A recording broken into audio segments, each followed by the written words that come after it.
A financial consultant based in Milan, 28-year-old Valentina Marchetti has throughout her life served as the family's financial mainstay. Raised in a middle-class family in Bergamo, she has always given money to her parents and siblings without asking questions, believing it was her duty as a daughter. But on Christmas Eve 2024, when she arrives at her parents' house for the traditional dinner, she discovers that the door is locked, and through the window she sees her family having dinner peacefully without her. The next day, as if nothing had happened, she receives a desperate call. They are urgently in need of euro 15,000 to pay off their older brother's debts. It is at that moment that Valentina realizes that she has been used for years and decides to make a decision that will change the family dynamic forever. A story of emotional manipulation, family betrayal, and the strength to say enough is enough. Who considers you just a wallet? The sound of the doorbell echoes in the void. My blood runs colder than the biting December cold that cuts my face. It is 8 p.m. on Christmas Eve. I stand in front of my parents' door in Bergamo holding the artisanal panettone I bought at the most expensive pastry shop in Milan, and no one opens the door. For me, a lie, period. My name is Valentina Marchetti. I'm 28 years old, and up until 5 minutes ago I thought I was being waited on for Christmas dinner, like every year since I was born.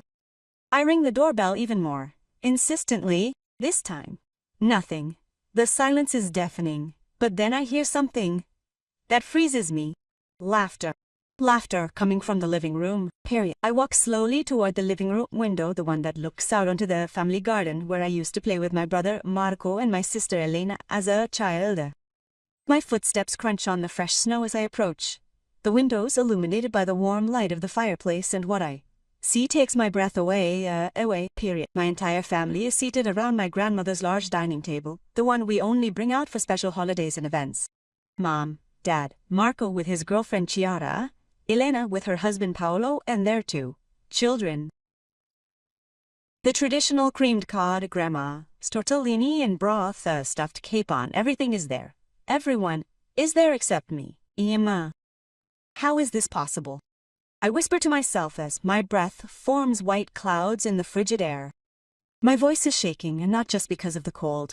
Marco is serving wine, the good one that Dad keeps in the cellar for special occasions. Is Elena laughing at something? Paolo said. The children are playing with the napkins, making those noises that usually make Mom angry. But tonight she is smiling. I check my phone. There are no messages, no missed calls, absolutely nothing to indicate that dinner has been rescheduled, or that there are any alterations to our plans. I reread the latest messages from the family group. The last one is from 3 days ago. Elena is writing, so we'll all see each other on Saturday night like always. I can't wait to be together. My heart is pounding so hard that I can feel it in my ears. Maybe there was a misunderstanding. Maybe they thought I couldn't come for work like it happened a couple of times this year when I had urgent clients from Milan who couldn't wait. I grab my phone and dial Mom. Yes, through the window I spot her picking up her phone from the table, glancing at the screen, and then rejecting the incoming call. The gesture is quick, almost mechanical. She turned to her father and said something I couldn't quite hear, but he nodded in agreement.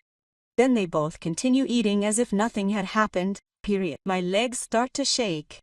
It can't be possible. There must be an explanation. I try to call Marco. Same script. He looks at the phone, shows it to Chiara, who grimaces and declines the call. So I call Elena. She doesn't even look at the phone when it rings. She continues cutting meat for her youngest son, Ogni, period. That's when I understand. It's not a misunderstanding. It's not a mistake. It's intentional. Period. I sit down on the steps in the entrance. The chill from the stone seeps through my jeans, making my skin crawl. The panettone is still here next to me. The golden ribbon that sparkled under the store lights now looks ridiculous in the snow. 28 years of Christmas dinners together. 28 years in which I have always been there, always on time, always with a gift for everyone, period. I thought back to this year. What did I do wrong? In September, I paid for Elena's son's private university because Paolo had lost his job. Euro 8,000 Jews that I withdrew from my savings account without batting an eyelid. In October, I gave Marco the money for the down payment on his new car, euro 5,000 euros that I had saved for the summer holidays. In November, I covered Dad's medical expenses for private cardiology tests, another euro 3,000 euros. Then, last week, Mom called me in tears because they had to pay some overdue bills and she's not here. They were making another euro 2,000 euros, which I immediately paid into their account, canceling the romantic dinner I had planned with Luca, the guy I've been seeing for 2 months. Valentina has always been our salvation. I can hear Mom's voice filtering through the window. She's bragging to someone on the phone, probably Aunt Carla. She's so generous, so helpful. She never says no when we need help. Jean Rosa, helpful. The words echo relentlessly in my head as the dim light of reality begins to dispel the thick fog of confusion.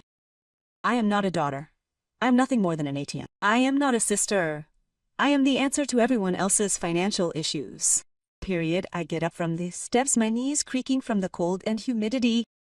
Through the glass I can see Elena showing the children how to make a Christmas star with napkins, the same one she taught me when I was little. Marco is telling a joke. Dad is laughing with his head thrown back, like he always does when something really amuses him. Mom is pouring Prosecco into the glasses, the ones we use just for the midnight toast. Exactly. They're celebrating. They're celebrating Christmas without me, and they seem happy. Free. As if my absence were a relief instead of a loss. Period. The phone rings. Hey Luca. Hi love, how's dinner with the family? Are you having fun? His warm voice brings tears to my eyes. I can't answer right away. Valentina, are you okay? Me? Yes, I'm fine. I'll call you back later, okay? Secura, your voice sounds strange. Secura, Merry Christmas. Luca, Merry Christmas to you too. I love you. I love you. When was the last time someone in my family told me I love you without asking me for money? With that, immediately afterwards I pick up the panettone and head for the car. As I start the engine, I look one last time at the lit window. They're setting the table for dessert. Elena is lighting the candles on the tart. Mom is making coffee. A perfect family scene. But what will happen tomorrow, when I find out the real reason why I was left out of the most important dinner of the year? And above all, I am ready to hear what they have to say and what you would have done in my place. Would you have stood outside in the cold watching your family eat dinner without you, or would you have broken down that door to demand an explanation? The answer I will receive tomorrow morning will change everything I thought I knew about my family. The phone rings at 8:30 in the morning of December 26th. I have been awake for hours, sitting on the couch in my Milan apartment with a cup of cold coffee in my hand, still in my pajamas, my eyes puffy from a night spent crying and trying to figure out what I did wrong. I called in sick. It is the first time in 3 years that I have not been to the office the day after Christmas, but I do not feel like facing my colleagues who will ask me how the family dinner went. How on earth can I explain that my family had dinner without me? No one has yet gotten in touch with me to apologize or to offer an explanation. Mom's name appears on the screen. My heart skips a beat. Finally she calls me to explain, to apologize, to tell me that it was all a terrible misunderstanding. Hello, Mom. Valentina, my dear love, good morning. How are you? How was your Christmas? Her voice is sweet, too sweet. That honey tone she uses when she needs something. How was my Christmas? I repeat in disbelief. Mom, I came to your house last night for dinner and no one answered the door. I could see you all enjoying your dinner through the window, but none of you answered my phone calls. Silence. Then, oh honey, we thought you weren't coming. Igis. Marco said he heard you say that you were spending Christmas with your boyfriend and... New? What new boyfriend? And above all, when was Marco supposed to tell me? We haven't spoken in 2 weeks, not since I gave him the money for the car.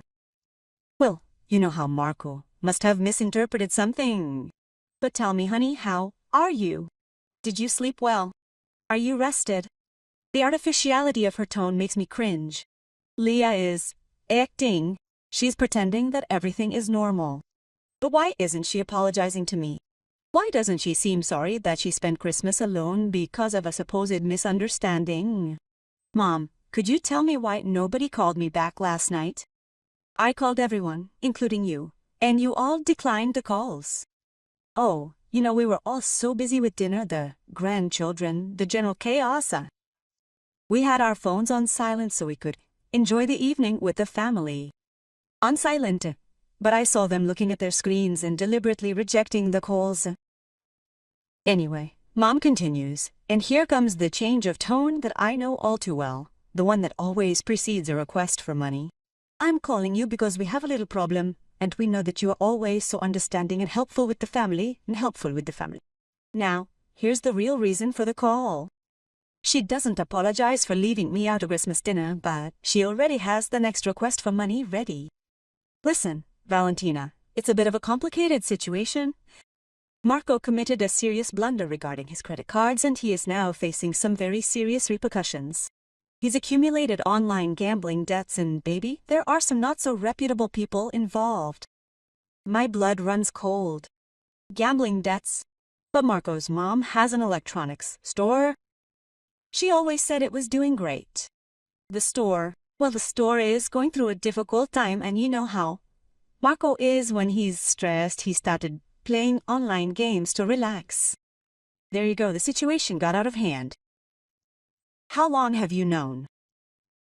For a few months. Now we've been trying to help him, but our options are limited. We've already mortgaged the house, sold Grandma's jewelry. Wait, they mortgaged the family home. The house that Dad always said would one day be divided between the three of us siblings, and they sold Grandma's jewelry, the ones Mom always promised would be mine because I was the only girl in the new generation. Mom, you mortgaged the house and sold the jewelry without telling me anything. Valentina, not Elser Lavocci. We did what we had to do to protect Marco. He's your brother. He needs our help, and I'm your daughter.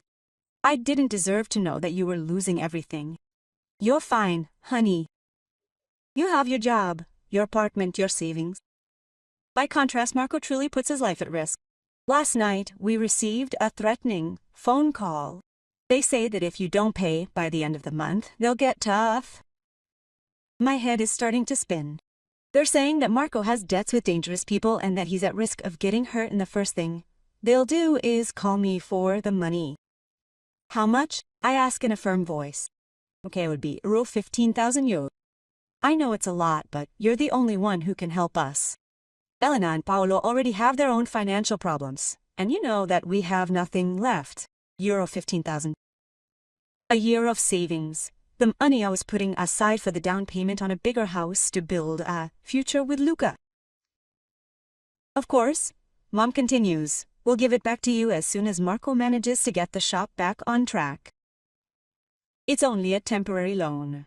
Just like all the other temporary loans I've never gotten back, for instance the euro 8,000 for my nephew's university, the 5,000 for Marco's car, the 3,000 for Dad's medical expenses, and the 2,000 for the bills. Money that disappeared into thin air, as if it had never existed. Mom, can I ask you a question? Last night you deliberately kept me out of Christmas dinner because you knew you would have to ask me for the money today. A silence. Long, too long.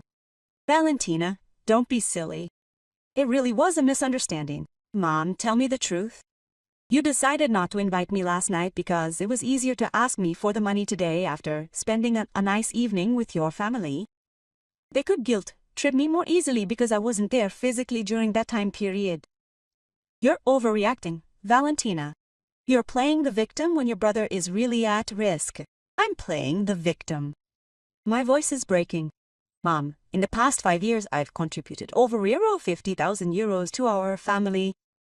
I've given up vacations, clothes, dinners out, gifts for myself.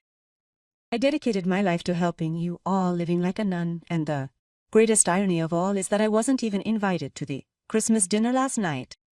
Valentina, you're our daughter. It's normal that you help the family when there's need. It's normal for a daughter to help Mom. It's not normal that you become everyone else's sole source of income. It's not normal that Marco accumulates gambling debts, knowing that I'm there to pay for it. It's not normal that Elena has children, knowing that I'm there to pay for college. It's really not normal that you are living beyond your means, knowing very well that there is Valentina Bancomatat. The silence on the other end of the line is deafening. Okay, Mom finally says, and there's no trace of sweetness in her voice. Are you going to help us or not? Because time is running out and Marco is really scared. And what would you do? Would you give another €15,000 to a family that excluded you from Christmas dinner and then called you the next day asking for money? A family that only sees you as a solution to their problems. My answer is about to change forever the relationship with the people I've always considered the most important in my life. No, Mom, not this time. My words come forth with a determination that is, above all else, astonishing to me. Over the phone line, I hear my mother's breathing suddenly stop. What's that? No, Valentina, your brother is really in danger. You can't say no, but yes I can, and I'm doing it. I get up from the couch and head towards the window overlooking the Navedli. Milan is slowly waking up this morning. After Christmas, the streets are still almost empty. The boats are starting to raise their shutters. Mom, this family has used me like a cash machine for years, and last night you decided that I didn't even deserve to sit at your table. Don't be dramatic, it was just a misunderstanding. No, my voice comes out louder than I would like. It wasn't a misunderstanding. You planned everything. You deliberately excluded me because it was more convenient. Because you knew that today you would have to ask me for money, and you thought that if you made me feel guilty for being absent, I would give you everything you wanted. I can hear Dad's voice in the background. What is he saying? Give him the phone. Then Mom's voice further away says that he won't give us the money. Why doesn't Dad give us the money? She's his daughter. Is it his duty? His duty. Here's the truth. I'm not a daughter, I'm a duty, a financial obligation. Mom, can you talk to me again? Dad. Valentina, Dad's voice is firm, authoritarian, as always. Your mother explained the situation to me. You can't abandon your brother at a time like this, families. Families always help each other. Dad, can I ask you a question? How much money have I given to this family in the last 5 years? I don't see what it has to do with it. Euros, 52,000 euros. Dad, I counted it last night. €52,000 that I gave without ever asking when you would give it back, without ever saying no, always, with a smile always. And so, a successful daughter must help the family. A successful daughter, Dad, not an ATM. I worked 12 hours each day. I worked very hard to build my career. I gave up 1,000 things to always be able to help all of you, and last night I wasn't even worthy of eating at your table. You always exaggerate, Valentina. It really was a misunderstanding. Dad, enough. Enough with this misunderstanding, Ian. Marco told you I wasn't coming. When and how? And if that was the case, why didn't anyone call me to confirm? Why did you turn off your phones when I called you? Because this morning Mom called me not to ask how I was or to apologize, but to ask for €15,000. The silence from the other end tells me everything I need to know. Listen, Valentina, Dad's voice is getting harder. If you don't help Marco, what's going to happen is also your fault. Your brother is in big trouble, and you have the money to save him. If you choose not to, I don't know how we'll ever be able to look you in the face again. Here's the final emotional blackmail. If I don't pay, it'll be my fault if something happens to Marco. If I don't empty my bank account for the umpteenth time, I won't deserve to be their daughter anymore. Dad, Marco is a 35-year-old man. He's made the conscious decision to gamble and accumulate debts. I have nothing to do with his choices. He's your brother, and I'm your daughter. But obviously being the daughter of this family only means paying other people's bills. I hear Elena arriving. Her voice in the background. What's going on? Valentina doesn't give the money, but she's gone crazy. Even Elena, even my sister thinks it's obvious that I have to pay. No one is asking if I'm okay after last night. No one is apologizing. They're all just worried about the money that won't come there. Pass me, Elena. Valentina, my sister's voice is incredulous. What's gotten into you? Marco really needs help. Elena, you have 2 children, a husband, a house. Have you ever wondered if I ever need help? Have you ever wondered if I'm happy? If I'm sad? If I'm okay? You're always okay, Valentina. You're strong. You're independent. I became strong because none of you ever offered me the opportunity to be weak. I'm independent because none of you ever offered me support. Back when I broke up with Francesco 3 years ago, who bothered to call me and ask how I was doing? In light of the burnout I experienced last year, resulting in 2 weeks off from work, I'm curious about who cared about me? Valentina, don't be like that. You know we love you. Do you love me? Elena, last night my 6-year-old nephew looked at me through the window while I was out in the cold and didn't say anything to anyone. Anne, a 6-year-old boy, saw me and continued eating dinner as if I were invisible. But how did you explain my absence to him? Elena doesn't answer. How did you explain to the children that Aunt Valentina wasn't there for Christmas? It might be that they didn't even bother to ask since you told them I wasn't going to attend. Valentina, please no. Elena, please no. I'm done being this family's ATM. I'm finished being the person who fixes everyone else's problems while nobody bothers with my own. Marco is 35 years old and he needs to take responsibility for his actions. But Valentina, are you really leaving him in trouble? I'm not leaving him in trouble, Elena. He got himself into trouble and now he has to find a way to get out of it on his own, like all responsible adults do. I hang up. My hands are shaking, but not from fear. It's pure adrenaline. I had never said no to my family before, but for the first time in my life I did. For the first time ever, I put myself first. Period. The phone immediately starts ringing again. Mom, I refuse. The call. It rings again. Dad, I refuse. Elena, Marco, even Chiara, Marco's girlfriend. I refuse all the calls. Then the messages come. WhatsApp after WhatsApp. You are an ungrateful daughter. Marco is in big trouble because of you. How can you be so selfish? Family comes first. We don't recognize you anymore. I read every message feeling a weight lift off my chest. Every accusation confirms what I've understood. To them, I've never been a person. I've always been just money. And now that the money is no longer coming, their true nature comes out. I block all their numbers. Then I call Luca. Honey, how are you? Last night you seemed strange when I called you, and for the first time since last night I'm crying, but they're not tears of pain, they're tears of relief. Luca, do you want to see each other? I have a story to tell you. 2 hours later, I'm sitting at a table in our favorite cafe on the Navigli with Luca, holding my hand as I tell him everything. All the money, Christmas dinner, the phone call this morning, my decision. You've been so good, you're giving me your hand strangely. It's about time I said enough is enough. But this is my family, Luca. What if Marco really risks it? Valentina, Marco is an adult. And a real family doesn't exclude a daughter from Christmas dinner and then call her the next day asking for money. You don't have to save anyone, you have to live your own life.